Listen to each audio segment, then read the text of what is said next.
On Sunday morning, while church bells rang in the villages alongshore, the world and its mistress returned to Gatsby's house and twinkled hilariously on his lawn. "He's a bootlegger," said the young ladies, moving somewhere between his cocktails and his flowers. "One time he killed a man who had found out that he was nephew to von Hindenburg and second cousin to the devil. Reach me a rose, honey, and pour me a last drop into that there crystal glass." Once I wrote down on the empty spaces of a timetable the names of those who came to Gatsby's house that summer. It is an old timetable now, disintegrating at its folds, and headed, this schedule in effect July 5th, 1922.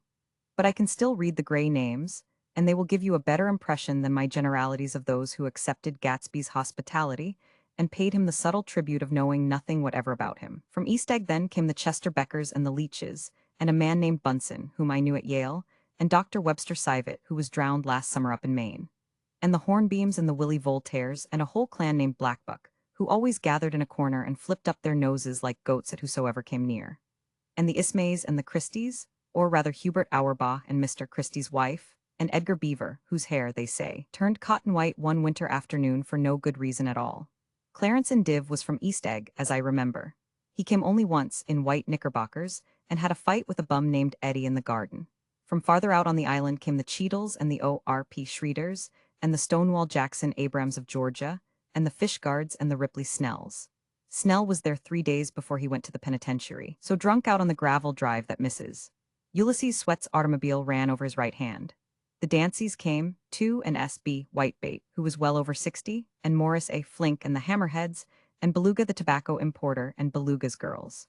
From West Egg came the Poles and the Mulreadys and Cecil Roebuck and Cecil Scone, and Gillick the state senator and Newton Orchid, who controlled films par excellence, and Eckhost and Clyde Cohen and Don S. Schwartz, the son, and Arthur McCarty, all connected with the movies in one way or another, and the Catlips and the Bembergs and G. Earl Muldoon, brother to that Muldoon who afterwards strangled his wife. Da Fontano the promoter came there, and Ed Legrose and James B.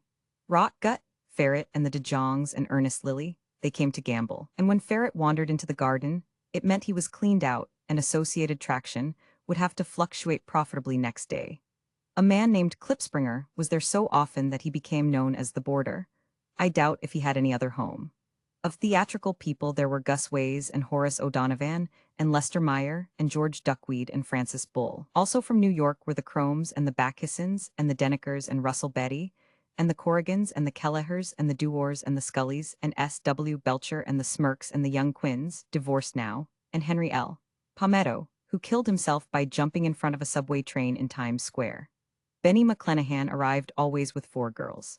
They were never quite the same ones in physical person, but they were so identical one with another that it inevitably seemed they had been there before. I have forgotten their names. Jacqueline, I think, or else Consuela, or Gloria, or Judy, or June, and their last names were either the melodious names of flowers and months, or the sterner ones of the great American capitalists whose cousins, if pressed, they would confess themselves to be. In addition to all these, I can remember that Faustina O'Brien came there at least once, and the Baedeker girls and young Brewer, who had his nose shot off in the war, and Mr. Albrechtsberger and Miss Hogg, his fiancée, and Ardita Fitzpeters and Mr. P. Jewett, once head of the American Legion, and Miss Claudia Hipp, with a man reputed to be her chauffeur and a prince of something, whom we called Duke, and whose name, if I ever knew it, I have forgotten. All these people came to Gatsby's house in the summer. At 9 o'clock, one morning late in July, Gatsby's gorgeous car lurched up the rocky drive to my door and gave out a burst of melody from its 3-noted horn. It was the first time he had called on me, though I had gone to 2 of his parties, mounted in his hydroplane, and, at his urgent invitation, made frequent use of his beach. "Good morning, old sport. You're having lunch with me today, and I thought we'd ride up together." He was balancing himself on the dashboard of his car with that resourcefulness of movement that is so peculiarly American. That comes, I suppose, with the absence of lifting work in youth, and even more, with the formless grace of our nervous, sporadic games. This quality was continually breaking through his punctilious manner in the shape of restlessness. He was never quite still. There was always a tapping foot somewhere, or the impatient opening and closing of a hand. He saw me looking with admiration at his car. "It's pretty, isn't it, old sport?" He jumped off to give me a better view. "Haven't you ever seen it before?" I'd seen it. Everybody had seen it. It was a rich cream color, bright with nickel, swollen here and there in its monstrous length with triumphant hat boxes and supper boxes and toolboxes, and terraced with a labyrinth of windshields that mirrored a dozen suns. Sitting down behind many layers of glass in a sort of green leather conservatory We started to town. I had talked with him perhaps half a dozen times in the past month and found, to my disappointment, that he had little to say. So my first impression, that he was a person of some undefined consequence, had gradually faded, and he had become simply the proprietor of an elaborate roadhouse next door. And then came that disconcerting ride. We hadn't reached West Egg Village before Gatsby began leaving his elegant sentences unfinished and slapping himself indecisively on the knee of his caramel-colored suit. "Look here, old sport," he broke out surprisingly. "What's your opinion of me, anyhow?" A little overwhelmed, I began the generalized evasions which that question deserves. "Well, I'm going to tell you something about my life," he interrupted. "I don't want you to get a wrong idea of me from all these stories you hear." So he was aware of the bizarre accusations that flavored conversation in his halls. "I'll tell you God's truth." His right hand suddenly ordered divine retribution to stand by. "I am the son of some wealthy people in the Middle West, all dead now. I was brought up in America but educated at Oxford because all my ancestors have been educated there for many years. It is a family tradition." He looked at me sideways, and I knew why Jordan Baker had believed he was lying. He hurried the phrase "educated at Oxford," or swallowed it or choked on it as though it had bothered him before. And with this doubt his whole statement fell to pieces, and I wondered if there wasn't something a little sinister about him, after all. "What part of the Middle West?" I inquired casually. "San Francisco."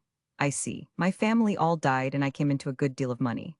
His voice was solemn, as if the memory of that sudden extinction of a clan still haunted him. For a moment I suspected that he was pulling my leg, but a glance at him convinced me otherwise. "After that I lived like a young Rajah in all the capitals of Europe, Paris, Venice, Rome, collecting jewels, chiefly rubies, hunting big game, painting a little, things for myself only, and trying to forget something very sad that had happened to me long ago." With an effort I managed to restrain my incredulous laughter. The very phrases were worn so threadbare that they evoked no image except that of a turbaned character, leaking sawdust at every pore as he pursued a tiger through the Bois de Boulogne. "Then came the war, old sport. It was a great relief, and I tried very hard to die, but I seemed to bear an enchanted life. I accepted a commission as first lieutenant when it began. In the Argonne Forest, I took the remains of my machine-gun battalion so far forward that there was a half-mile gap on either side of us, where the infantry couldn't advance. We stayed there 2 days and 2 nights, 130 men with 16 Lewis guns, and when the infantry came up at last, they found the insignia of 3 German divisions among the piles of dead. I was promoted to be a major, and every Allied government gave me a decoration. Even Montenegro, little Montenegro down on the Adriatic Sea. Little Montenegro?" He lifted up the words and nodded at them, with his smile. The smile comprehended Montenegro's troubled history and sympathized with the brave struggles of the Montenegrin people. It appreciated fully the chain of national circumstances which had elicited this tribute from Montenegro's warm little heart. My incredulity was submerged in fascination now. It was like skimming hastily through a dozen magazines.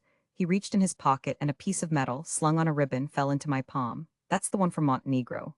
To my astonishment, the thing had an authentic look. Orderi di Danilo ran the circular legend, Montenegro Nicholas Rex. "Turn it. Major Jay Gatsby," I read, "for valor extraordinary." Here's another thing I always carry. A souvenir of Oxford days. It was taken in Trinity Quad. The man on my left is now the Earl of Doncaster. It was a photograph of half a dozen young men in blazers loafing in an archway through which were visible a host of spires. There was Gatsby, looking a little, not much, younger, with a cricket bat in his hand. Then it was all true.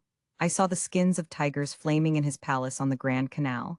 I saw him opening a chest of rubies to ease their crimson-lighted depths, the gnawings of his broken heart. "I'm going to make a big request of you today," he said, pocketing his souvenirs with satisfaction, "so I thought you ought to know something about me. I didn't want you to think I was just some nobody. You see, I usually find myself among strangers because I drift here and there trying to forget the sad things that happened to me." He hesitated. "You'll hear about it this afternoon." "At lunch?" "No. This afternoon. I happen to find out that you're taking Miss Baker to tea." "Do you mean you're in love with Miss Baker?" "No, old sport, I'm not. But Miss Baker has kindly consented to speak to you about this matter." I hadn't the faintest idea what this matter was, but I was more annoyed than interested. I hadn't asked Jordan to tea in order to discuss Mr. Jay Gatsby. I was sure the request would be something utterly fantastic, and for a moment I was sorry I'd ever set foot upon his overpopulated lawn. He wouldn't say another word. His correctness grew on him as we neared the city. We passed Port Roosevelt, where there was a glimpse of red-belted ocean-going ships, and sped along a cobbled slum lined with the dark, undeserted saloons of the faded gilt 1900s. Then the Valley of Ashes opened out on both sides of us, and I had a glimpse of Mrs. Wilson straining at the garage pump with panting vitality as we went by. With fenders spread like wings we scattered light through half Astoria, Only half, for as we twisted among the pillars of the elevated, I heard the familiar jug-jug spat of a motorcycle and a frantic policeman rode alongside. "All right, old sport," called Gatsby. We slowed down. Taking a white card from his wallet, he waved it before the man's eyes. "Right you are," agreed the policeman, tipping his cap. "Know you next time, Mr. Gatsby. Excuse me? What was that?" I inquired. "The picture of Oxford? I was able to do the commissioner a favor once, and he sends me a Christmas card every year."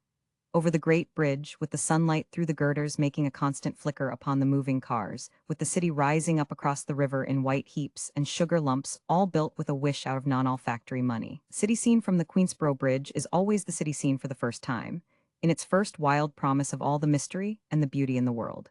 A dead man passed us in a hearse heaped with blooms, followed by 2 carriages with drawn blinds, and by more cheerful carriages for friends.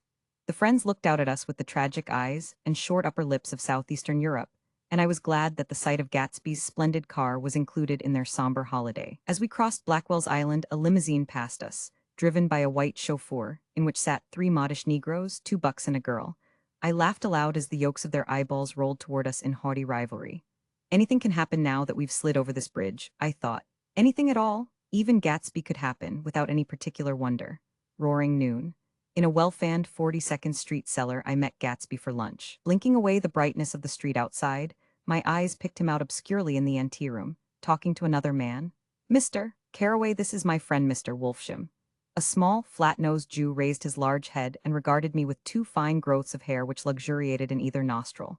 After a moment I discovered his tiny eyes in the half-darkness. "So I took one look at him," said Mr. Wolfsham, shaking my hand earnestly. "And what do you think I did?" "What?" I inquired politely. But evidently he was not addressing me, for he dropped my hand and covered Gatsby with his expressive nose.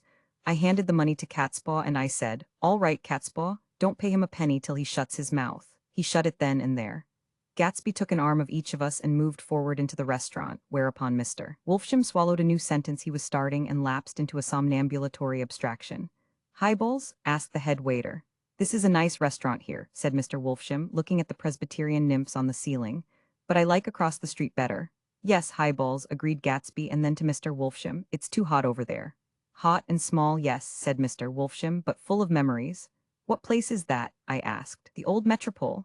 "The old Metropole," brooded Mr. Wolfsham gloomily. "Filled with faces dead and gone, filled with friends gone now forever. I can't forget so long as I lived the night they shot Rosie Rosenthal there. It was 6 of us at the table, and Rosie had eaten and drunk a lot all evening. When it was almost morning, the waiter came up to him with a funny look and says somebody wants to speak to him outside. "All right," says Rosie, and begins to get up, and I pulled him down in his chair. "Let the bastards come in here if they want you, Rosie, but don't you, so help me, move outside this room." It was 4 o'clock in the morning then, and if we'd have raised the blinds, we'd have seen daylight. "Did he go?" I asked innocently. "Sure he went." Mr. Wolfsham's nose flashed at me indignantly. He turned around in the door and says, "Don't let that waiter take away my coffee." Then he went out on the sidewalk, and they shot him 3 times in his full belly and drove away.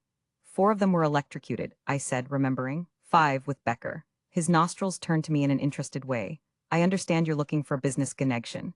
The juxtaposition of these 2 remarks was startling. Gatsby answered for me. "Oh no," he exclaimed, "this isn't the man." "No?" Mr. Wolfsham seemed disappointed. "This is just a friend. I told you we'd talk about that some other time." "I beg your pardon," said Mr. Wolfsham. "I had a wrong man." A succulent hash arrived, and Mr. Wolfsham, forgetting the more sentimental atmosphere of the old metropole, began to eat with ferocious delicacy. His eyes, meanwhile, roved very slowly all around the room. He completed the arc by turning to inspect the people directly behind. I think that, except for my presence, he would have taken one short glance beneath our own table. "Look here, old sport," said Gatsby, leaning toward me. "I'm afraid I made you a little angry this morning in the car." There was the smile again, but this time I held out against it. "I don't like mysteries," I answered, "and I don't understand why you won't come out frankly and tell me what you want. Why has it all got to come through Miss Baker?" "Oh, it's nothing underhand," he assured me. "Miss Baker's a great sportswoman, you know, and she'd never do anything that wasn't all right." Suddenly he looked at his watch, jumped up, and hurried from the room, leaving me with Mr. Wolfsham at the table. "He has to telephone," said Mr. Wolfsham, following him with his eyes. "Fine fellow, isn't he? Handsome to look at and a perfect gentleman." "Yes, he's an Oxford man." "Oh. He went to Oxford College in England. You know Oxford College." "I've heard of it. It's one of the most famous colleges in the world." "Have you known Gatsby for a long time?" I inquired. "Several years," he answered in a gratified way. I made the pleasure of his acquaintance just after the war, but I knew I had discovered a man of fine breeding after I talked with him an hour. I said to myself, there's the kind of man you'd like to take home and introduce to your mother and sister. He paused. I see you're looking at my cuff buttons. I hadn't been looking at them, but I did now. They were composed of oddly familiar pieces of ivory. Finest specimens of human molars, he informed me. Well, I inspected them. That's a very interesting idea. Yeah. He flipped his sleeves up under his coat. Yeah, Gatsby's very careful about women. He would never so much as look at a friend's wife. When the subject of this instinctive trust returned to the table and sat down, Mr. Wolfsham drank his coffee with a jerk and got to his feet. I have enjoyed my lunch, he said, and I'm going to run off from you two young men before I outstay my welcome. Don't hurry, Mayor, said Gatsby, without enthusiasm. Mr. Wolfsham raised his hand in a sort of benediction. You're very polite, but I belong to another generation, he announced solemnly. You sit here and discuss your sports and your young ladies and your... He supplied an imaginary noun with another wave of his hand. As for me, I am 50 years old and I won't impose myself on you any longer. As he shook hands and turned away, his tragic nose was trembling. I wondered if I had said anything to offend him. He becomes very sentimental sometimes, explained Gatsby. This is one of his sentimental days. He's quite a character around New York, a denizen of Broadway. Who is he anyhow, an actor? No. A dentist? Mayor Wolfsham? No, he's a gambler. Gatsby hesitated, then added coolly, he's the man who fixed the World Series back in 1919. Fixed the World Series? I repeated. The idea staggered me. I remembered, of course, that the World Series had been fixed in 1919, but if I had thought of it at all, I would have thought of it as a thing that merely happened, the end of some inevitable chain. It never occurred to me that one man could start to play with the faith of 50 million people, with the single-mindedness of a burglar blowing a safe. How did he happen to do that? I asked after a minute. He just saw the opportunity. Why isn't he in jail? They can't get him, old sport. He's a smart man. I insisted on paying the check. As the waiter brought my change, I caught sight of Tom Buchanan across the crowded room. Come along with me for a minute, I said. I've got to say hello to someone. When he saw us, Tom jumped up and took half a dozen steps in our direction. Where have you been? He demanded eagerly. Daisy's furious because you haven't called up. This is Mr. Gatsby, Mr. Buchanan. They shook hands briefly, and a strained, unfamiliar look of embarrassment came over Gatsby's face. How have you been anyhow? Demanded Tom of me. How'd you happen to come up this far to eat? I've been having lunch with Mr. Gatsby. I turned toward Mr. Gatsby, but he was no longer there. One October day in 1917, said Jordan Baker that afternoon, sitting up very straight on a straight chair in the tea garden at the Plaza Hotel, I was walking along from one place to another, half on the sidewalks and half on the lawns. I was happier on the lawns because I had on shoes from England with rubber knobs on the soles that bit into the soft ground. I had on a new plaid skirt, also that blew a little in the wind, and whenever this happened, the red, white, and blue banners in front of all the houses stretched out stiff and said tut tut tut tut in a disapproving way. The largest of the banners and the largest of the lawns belonged to Daisy Faye's house. She was just 18, 2 years older than me, and by far the most popular of all the young girls in Louisville. She dressed in white and had a little white roadster, and all day long the telephone rang in her house, and excited young officers from Camp Taylor demanded the privilege of monopolizing her that night. Anyways, for an hour, when I came opposite her house that morning, her white roadster was beside the curb, and she was sitting in it with a lieutenant I had never seen before. They were so engrossed in each other that she didn't see me until I was 5 feet away. Hello, Jordan, she called unexpectedly. Please come here. I was flattered that she wanted to speak to me because of all the older girls I admired her most. She asked me if I was going to the Red Cross to make bandages. I was. Well then, would I tell them that she couldn't come that day? The officer looked at Daisy while she was speaking, in a way that every young girl wants to be looked at sometime, and because it seemed romantic to me, I have remembered the incident ever since. His name was Jay Gatsby, and I didn't lay eyes on him again for over 4 years. Even after I'd met him on Long Island, I didn't realize it was the same man. That was 1917. By the next year, I had a few beaux myself, and I began to play in tournaments, so I didn't see Daisy very often. She went with a slightly older crowd, when she went with anyone at all.